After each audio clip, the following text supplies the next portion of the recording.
बहू लाया हूँ माँ। ये कहानी शुरू होती है विकास के घर से। विकास सुलोचना का बड़ा बेटा था। बचपन से ही विकास का मन पढ़ाई में जरा भी नहीं लगता था, इसलिए बहुत छोटी उम्र में ही विकास ने अपने पापा के बिजनेस को संभालना शुरू कर दिया था। पढ़ाई को अपना दुश्मन मानने वाला विकास आजकल रोज कॉलेज जा रहा था किसी के प्यार में। इस पढ़ाई से मुझे तो आज तक कुछ हासिल नहीं हुआ, सिवाय ज्योति के। भला हो तेरा राजवीर जो तूने मेरा इस कॉलेज में एडमिशन करवा दिया। अरे पर जैसे तेरे लक्षण है, मुझे तो लगता है तू फर्स्ट सेमेस्टर में फेल हो जाएगा और ज्योति पास होकर सेकंड सेमेस्टर में चली जाएगी और यहीं तेरे प्यार का पंचनामा खत्म हो जाएगा मेरे दोस्त। भाई भले ही मुझे क्वेश्चन पेपर खरीदने पड़े, पर मैं पास होकर ही रहूंगा। हाँ। विकास ये बात राजवीर से कह रहा था कि तभी रोते हुए ज्योति क्लासरूम में आती है और इस मौके को जाया ना करते हुए विकास उसके पास पहुंच जाता है। अरे क्या हुआ ज्योति, तुम रो क्यों रही हो? लड़कियों का जीवन तो बिल्कुल नर्क है नर्क। घर में 100 काम रहते हैं, उसके बाद ये कॉलेज की पढ़ाई कैसे करूं मैं? और अगले ही एग्जाम की अनाउंसमेंट हो गई है, इतने जल्दी सब कुछ कैसे करूंगी मैं? देखो मैं तुम्हें प्रॉमिस करता हूँ ज्योति, मैं तुम्हें फेल नहीं होने दूंगा, चाहे कुछ भी हो जाए। और ज्योति के दिल को जीतने का रास्ता विकास को मिल ही जाता है और अपने जिगरी राजवीर के साथ विकास पहुंच जाता है कॉलेज के प्रोफेसर के घर। मुझे पता चला है सर कि आप अपने घर पर कोचिंग चला रहे हैं और उन स्टूडेंट को इम्पोर्टेंट क्वेश्चन भी दे रहे हो। पर ऐसा कैसे हो सकता है सर? हमारे कॉलेज में तो प्रोफेसर्स को कोचिंग पढ़ाना अलाउड ही नहीं है। आपके बच्चे आपसे ज़्यादा हमारे वफादार हैं क्योंकि वो इम्पोर्टेंट क्वेश्चंस हमारे पास आ चुके हैं। हम चाहे तो आपके खिलाफ सर से कंप्लेंट भी कर सकते हैं, नौकरी भी जाएगी, ऊपरी कमाई भी जाएगी। अगर आप नहीं चाहते कि ऐसा कुछ भी हो तो सेमेस्टर 1 के क्वेश्चन पेपर दे दीजिए बस। I will see you both. Naman अंदर आओ और मेरे कपबोर्ड में से सेमेस्टर 1 के क्वेश्चन पेपर लाकर मुंह पर मारो इन लड़कों के। प्रोफेसर से क्वेश्चन पेपर लेकर विकास सीधा ज्योति के पास जाता है और उसे क्वेश्चन पेपर देते हुए कहता है, ये हमारे एग्जाम के क्वेश्चन पेपर। अब तुम्हें प्रॉब्लम नहीं होगी ज्योति, बस इसे पढ़ लो, फिर फर्स्ट आओगी तुम और सेकंड मैं। अपने हाथों में क्वेश्चन पेपर देखते ही खुशी के मारे ज्योति विकास के गले लग जाती है और यहाँ से शुरू हो जाती है विकास और ज्योति की लव स्टोरी। कॉलेज में सभी के लिए आगे बढ़ बढ़कर काम करने वाली ज्योति अपने घर वालों के लिए कुछ और ही थी। हाथ में क्वेश्चन पेपर आते ही ज्योति के तो तेवर ही बदल गए थे। वो अपने घर जाती है और पैर फैलाए सोफे पर लेट जाती है। थक गई होगी बेटा, तू आराम कर, मैं तेरे लिए अभी जूस लेकर आती हूँ। हाँ मम्मी, 1 गिलास जूस दो, फिर मुझे निकलना भी है। अरे कहाँ जाना है तुझे? ये रोज रोज बाहर घूमने मत जाया कर, तेरे पापा फिर मुझ पर हल्ला करते हैं। जिंदगी भर हल्ला करने के अलावा पापा ने कुछ किया है क्या? और मुझे फर्क नहीं पड़ता वो कुछ भी बोले, मैं तो बाहर जाऊंगी ही। 1 हफ्ते बाद तेरे एग्जाम है, क्या है, क्यों जाना है बाहर?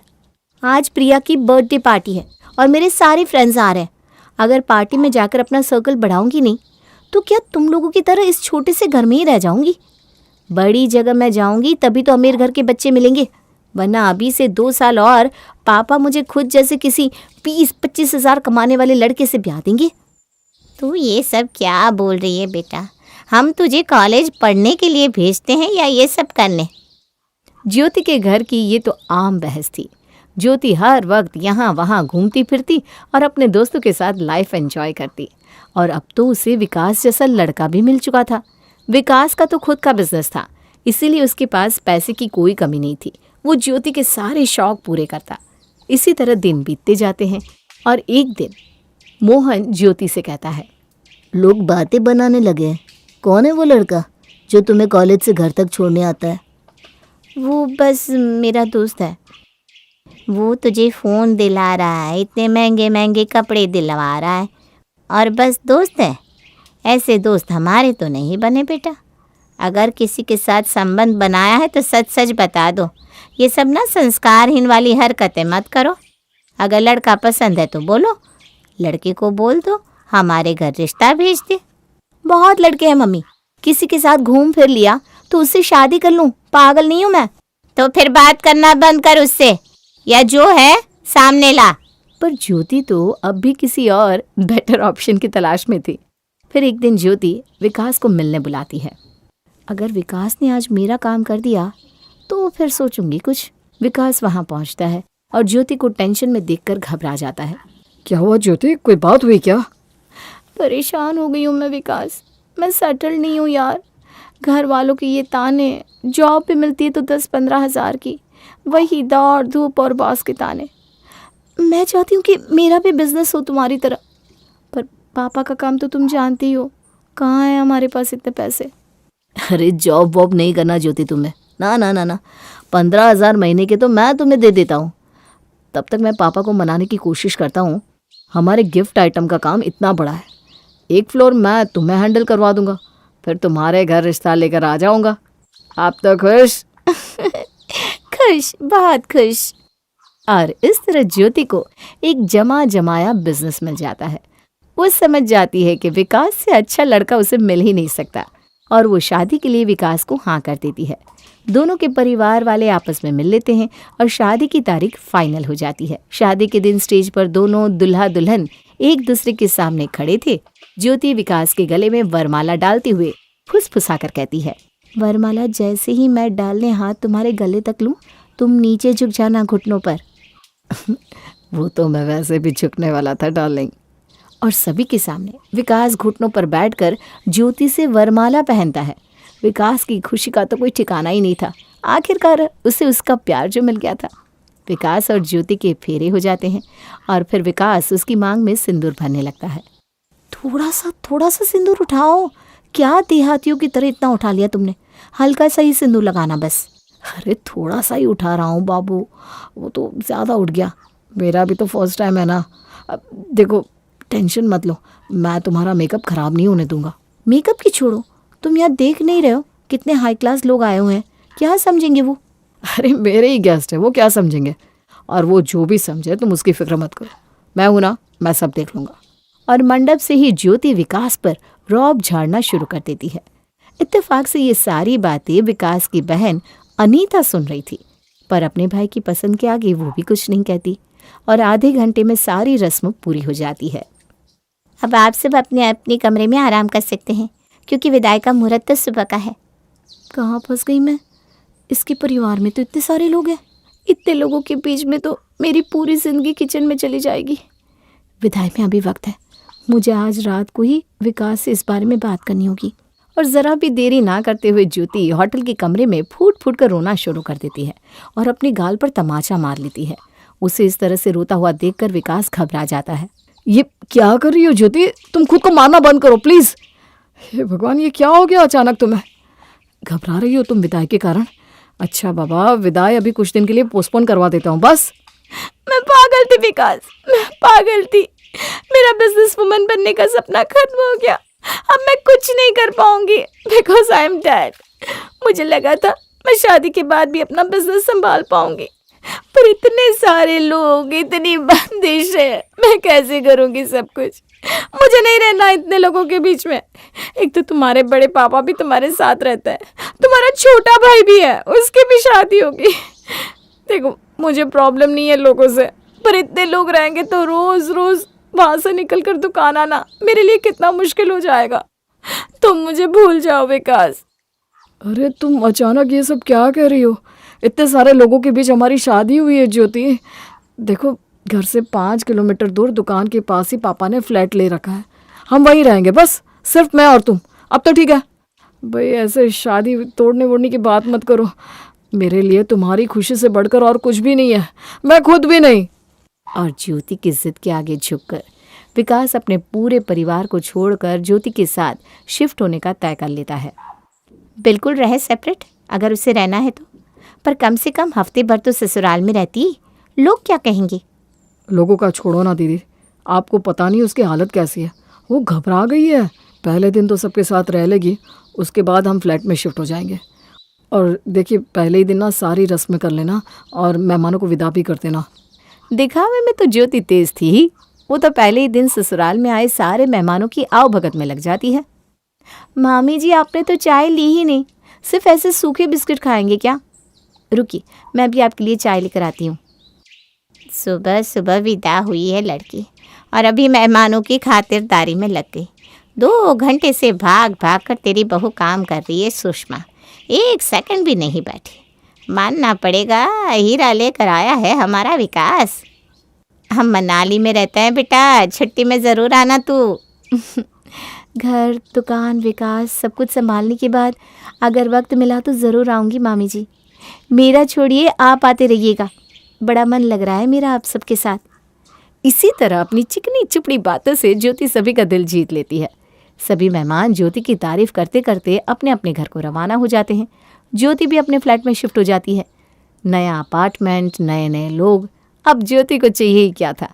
1 हफ्ते बाद, बहुत प्रॉब्लम होती है विकास, तुम्हारे साथ में दुकान में हेल्प करने के लिए पापा है, इतना सारा स्टाफ है, मुझे तो देखने वाला भी कोई नहीं है। मैं सोच रही हूँ मैं कुक और झाड़ू पोछे बर्तन कपड़े के लिए काम वाली रख लेती हूँ। सुबह सुबह आएगी, सारे काम करके चली जाएगी। हम दोनों ब्रेकफास्ट करके अपना अपना टिफ़िन लेकर काम पर निकल जाएंगे और रात को जब लौटेंगे तो खाना बना हुआ मिलेगा, कोई टेंशन नहीं।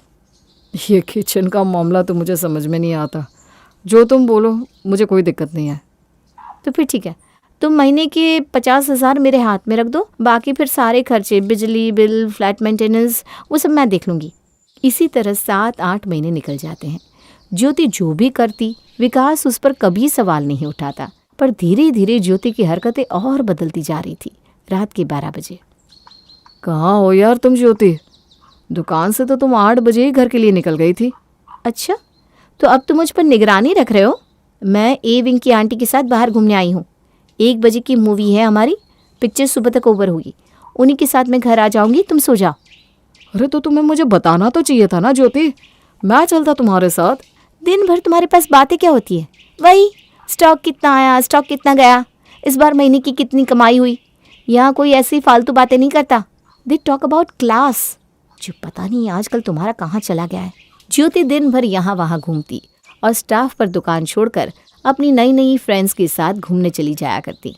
न किसी ससुराल वाले से मतलब, न ही मायके वालों की चिंता। एक दिन हॉट पैंट पहनकर ज्योति अपनी कुछ फ्रेंड्स के साथ मार्केट में घूम रही थी, तभी सुरेश उसे देख लेता है। अपने ससुर को देखने के बाद भी ज्योति नज़र घुमा लेती है। रात को विकास घर आता है। ज्योति, वो क्या इज्जत रखी तुम्हारी वाइफ ने? जो मन आता है वो पहनती है। ये सब कान भर कर भेजे ना पापा जी ने तुम्हें। देखो, मैं ये कह रहा था कि पापा और मम्मी कल से हमारे साथ रहने आ रहे हैं। पापा की तबीयत कुछ ठीक नहीं है और वहाँ उनकी सेवा नहीं हो पा रही है। अरे तो नर्स रख लेंगे ना, यहाँ कैसे सेवा हो पाएगी बताओ? तुम रहते हो दुकान पर, मैं भी घर पर नहीं रहती। हमारे पीछे उन्हें कुछ हो गया तो? ना ना ना ना पापा, मुझे अपने सर पर किसी की मौत का इल्जाम नहीं लेना। वो मैं देख लूंगा, तुम फिक्र मत करो। अगले दिन से विकास अपने मम्मी पापा को लाकर अपने घर पर रख लेता है। अपने सामने अपने सास ससुर को देखते ही रोज आराम से 10 बजे उठने वाली ज्योति अब आज 8 बजे ही तैयार हो जाती है। मैं दुकान निकल रही हूँ विकास, मेड आ जाएगी, जो बनवाना हो बनवा लेना। दुकान तो हम 11 बजे खोलते हैं ना, इतनी हड़बड़ी क्या है? मम्मी जी तो देखिए कैसी बैठी हैं। इतने दिन से हम इस फ्लैट में रह रहे हैं, आज तक सोफे कवर पर जरा भी दाग नहीं लगा। और देखिए उन्होंने आते ही कैसे चाय का दाग लगा दिया। ये कहकर ज्योति अपना पर्स उठाकर घर के दरवाजे से बाहर निकल जाती है। जिंदगी भर अपना झूठा हाथ तूने मेरे पल्लू पर पोछा बेटा, और आज यहाँ आए मुझे घंटा भर नहीं हुआ कि सोफे पर दाग लग जाने पर मुझे सुना दिया। तेरे पापा की तबीयत इतनी खराब ना होती तो मैं यहाँ कभी नहीं आती बेटा। मैं आपका बेटा हूँ कि वो आपकी बेटी है मम्मी, आप फिक्र मत करो, मैं हूँ ना। दुकान मैंने साहिल को संभालने दी है, वो सब मैनेज कर लेगा। विकास दिन भर अपने माँ बाप की सेवा करता है। रात के वक्त ज्योति घर आती है। आ गई बहू, आ बैठ। थक गई होगी ना, सुबह से निकली हुई है। हाँ मम्मी जी, इतना काम रहता है, पर फिर भी लोगों को हमारा ही घर खाली दिखता है। ज्योति अपने वॉशरूम का दरवाज़ा खोलती है।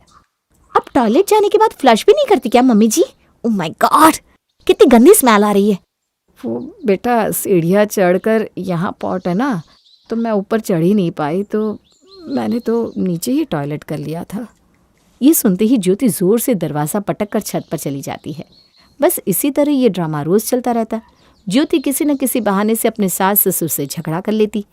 2 दिन पहले आए अपने सास ससुर भी ज्योति से बर्दाश्त नहीं हो रहे थे। अपने माता पिता की ऐसी हालत देखकर आज विकास बोल पड़ता है। बहुत हो गया तुम्हारा ड्रामा ज्योति, मम्मी कोई जवान नहीं है, अगर कुछ इधर उधर हो गया तो क्या आज हम उनके बुढ़ापे का सहारा नहीं बन सकते? ये सब ड्रामा है, ड्रामा। मैं जानती नहीं क्या? विकास गुस्से में अपने सास ससुर को फोन लगाता है। मैंने कभी सोचा नहीं था पापा जी कि मुझे आपको इस तरह कॉल करना पड़ेगा। मुझे नहीं लगता कि मेरा और ज्योति का रिश्ता चल पाएगा। उसके प्यार में मैंने सब कुछ छोड़ दिया। सब ने मुझे काफ़ी समझाने की कोशिश की थी, पर मैंने किसी की बात नहीं मानी। और आज इतने प्यार के बाद भी वो मेरे माँ बाप को नौकरों की तरह ट्रीट कर रही है। ऐसा मत बोलिए बेटा जी, बात सुलझ जाएगी। मैं बात करता हूँ ना ज्योति से। घर परिवार में छोटी मोटी बातें तो हो ही जाती है। दोनों तरफ के परिवार वाले ज्योति को समझाने की कोशिश करते हैं, पर ज्योति पर तो किसी की बात का कोई फर्क नहीं पड़ता। वो तो उठती, तैयार होती और काम पर चली जाती। फिर एक सुबह विकास सीधा डिवोर्स के पेपर लाकर ज्योति के सामने रख देता है। जिस ज्योति को बड़ा गुरूर था खुद पर, उसकी तो हवाइयाँ उड़ जाती है। दरवाजे से मनीषा और मोहन भी अंदर आते हैं। इसे तलाक देने के बाद हम तुझे अपने घर नहीं रखने वाले। बहुत इज्जत लुटा चुकी है तू हमारी। खुद जाना, किसी दुकान में काम करना और पैसे कमाना। फिर देखती हूँ तुम्हारी कौन सी सहेली तुम्हें कितना मदद करने आती है। मुझे माफ कर दो विकास, मुझसे गलती हो गई। मम्मी, बच्चों का तो नेचर होता है गलती करना। माँ बाप तो भगवान स्वरूप होते हैं। आप लोग मुझे माफ कर दीजिए पापा जी, प्लीज मुझे माफ कर दीजिए। और विकास का ये प्लान काम कर ही जाता है। अपने सामने से ऐशो आराम, सुख, चैन को जाता देखकर ज्योति के होश ठिकाने आ जाते हैं और वो लाइन पर आ जाती है।